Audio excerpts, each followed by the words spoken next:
ഇത് കമ്മ്യൂണിസ്റ്റ് രീതിയല്ല. മുന്നിൽ നിന്ന് നയിച്ചവരുടെ ധാർഷ്ട്യം തിരിച്ചടിയായി. മുന്നിൽ നിന്ന് നയിച്ചവർ ധാർഷ്ട്യത്തോടെ പെരുമാറിയത് പാർട്ടിക്ക് തിരിച്ചടിയായെന്ന CPM കേന്ദ്ര കമ്മിറ്റി യോഗത്തിൽ വിമർശനം. ഇത് പാർട്ടിയുടെ ശൈലിയായി വ്യാഖ്യാനിക്കപ്പെടുന്ന സാഹചര്യമുണ്ടായി. ദീർഘനാളായി അധികാരത്തിന് പുറത്തുള്ള ബംഗാളിൽ പോലും നേതാക്കൾ ധാർഷ്ട്യത്തോടെ പെരുമാറി. ഇത് കമ്മ്യൂണിസ്റ്റ് രീതിയല്ല. പാർട്ടിക്കൊപ്പം നിന്നവരെയും വിഭാഗങ്ങളെയും അകറ്റാൻ അത് കാരണമായി. ഈ ശൈലിയാണ് പിഴച്ചതെന്നും അത് മാറ്റാതെ തരമില്ലെന്ന പൊതുവികാരമുയർന്ന യോഗത്തിൽ സാധാരണ തിരുത്തൽ മതിയാകില്ലെന്നും അഭിപ്രായമുയർന്നു. കൂടുതൽ വിഭാഗങ്ങളെ ഒപ്പം നിർത്താനുള്ള ശ്രമം പാർട്ടി നടത്തണം. പ്രവർത്തന ശൈലിയിൽ കാര്യമായ മാറ്റം വേണം. ജനങ്ങളെയും അനുഭാവികളെയും കൂടുതൽ അടുപ്പിച്ചു നിർത്തണം. പൊതുജന ബന്ധമില്ലാത്ത സംവിധാനമായി പാർട്ടി മാറരുത്. എല്ലാവരിലേക്കും ഇറങ്ങിച്ചെല്ലാൻ കഴിയണം.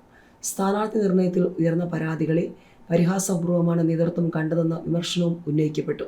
തെരഞ്ഞെടുപ്പുകളിലെ കനത്ത തോൽവിയുടെ പശ്ചാത്തലത്തിൽ വിളിച്ച പ്രത്യേക കേന്ദ്ര കമ്മിറ്റി യോഗത്തിൻ്റെ രണ്ടാം ദിനത്തിൽ പാർട്ടി പ്രവർത്തനത്തിൽ വരുത്തേണ്ട കാതലായ മാറ്റങ്ങളെക്കുറിച്ചായിരുന്നു പ്രധാന ചർച്ച. പ്രതിപക്ഷ ഉപനേതാവ് പദവി CPIയെ അണനയിപ്പിക്കാൻ CPM അടനായി ചർച്ചയിൽ തീരുമാനമായില്ലെങ്കിൽ ഇടതുമുന്നണിയിൽ പിളർപ്പോ? പ്രതിപക്ഷ ഉപനേതാവ് പദവി ആവശ്യപ്പെട്ട് ഇടഞ്ഞു നിൽക്കുന്ന CPIയെ അണനയിപ്പിക്കാൻ CPM രംഗത്തിറങ്ങുന്നു. ഇടതുമുന്നണി യോഗം ചേരാൻ പോലും കഴിയാത്ത വിധം രണ്ട് പാർട്ടികൾ തമ്മിലുള്ള തർക്കം മാറിയത് പ്രതിപക്ഷ നിരയെ ബാധിച്ചതോടെയാണ് അണനയത്തിന് CPM ഇറങ്ങിയത്. ചൊവ്വാഴ്ച CPM സംസ്ഥാന സെക്രട്ടേറിയറ്റ് അംഗവും LDF കൺവീനറുമായ TP രാമകൃഷ്ണൻ CPI സംസ്ഥാന സെക്രട്ടറി ബിനോയ് വിശ്വവുമായി കൂടിക്കാഴ്ച നടത്തും. CPI സംസ്ഥാന കമ്മിറ്റി ഓഫീസായ MN സ്മാരകത്തിലാണ് കൂടിക്കാഴ്ച. പ്രതിപക്ഷ നേതാവ് ഉപനേതാവ് സ്ഥാനങ്ങൾ CPM വഹിക്കുന്നതാണ് കീഴ്വഴക്കമെന്ന് പ്രതിപക്ഷ നേതാവ് പിണറായി വിജയനും സംസ്ഥാന സെക്രട്ടറി MV ഗോവിന്ദനും CPIയുടെ ആവശ്യത്തോട് നേരത്തെ പ്രതികരിച്ചിരുന്നു. കീഴ്വഴക്കങ്ങൾ മാറ്റാനുള്ളത് കൂടിയാണെന്ന് CPI നേതാക്കൾ പിന്നാലെ ഓർമ്മിപ്പിച്ചു.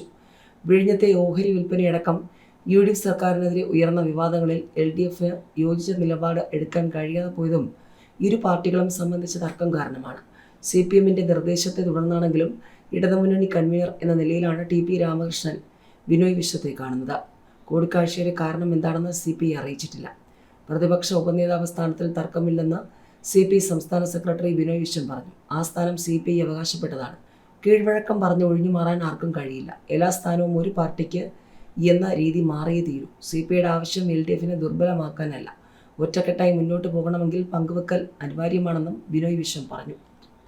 പിണറായിയോട് കയർത്തിട്ടില്ല, പ്രചരിച്ചത് വ്യാജമെന്ന് ബാലഗോപാൽ. അവകാശ ലംഘന നോട്ടീസ് നൽകും. നിയമസഭാ സമ്മേളന കാലയളവിൽ പ്രതിപക്ഷ നേതാവ് പിണറായി വിജയനോട് നടത്തിയ സംഭാഷണത്തെ അപകീർത്തികരമായി പ്രചരിപ്പിച്ചുവെന്ന് KN ബാലഗോപാൽ. ഇതിനെതിരെ അവകാശ ലംഘനത്തിന് നോട്ടീസ് നൽകുമെന്ന് അദ്ദേഹം വ്യക്തമാക്കി. സ്പീക്കർ തിരുവഞ്ചൂർ രാധാകൃഷ്ണനാണ് അവകാശ ലംഘന നോട്ടീസ് നൽകുന്നത്.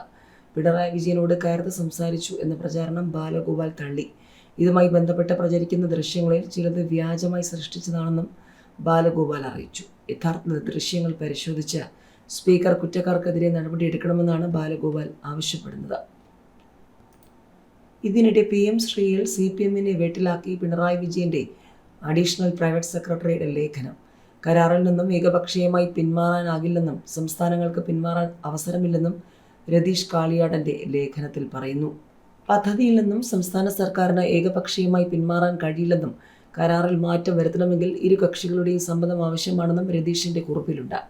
PM ശ്രീ പദ്ധതിയുമായി സഹകരിക്കണമെന്നാവശ്യപ്പെട്ട് കേന്ദ്ര വിദ്യാഭ്യാസ മന്ത്രാലയം അന്നത്തെ മുഖ്യമന്ത്രിയായിരുന്ന പിണറായി വിജയന് നിരവധി തവണ കത്തുകൾ അയച്ചിരുന്നുവെന്നും ലേഖനത്തിൽ കാണാം.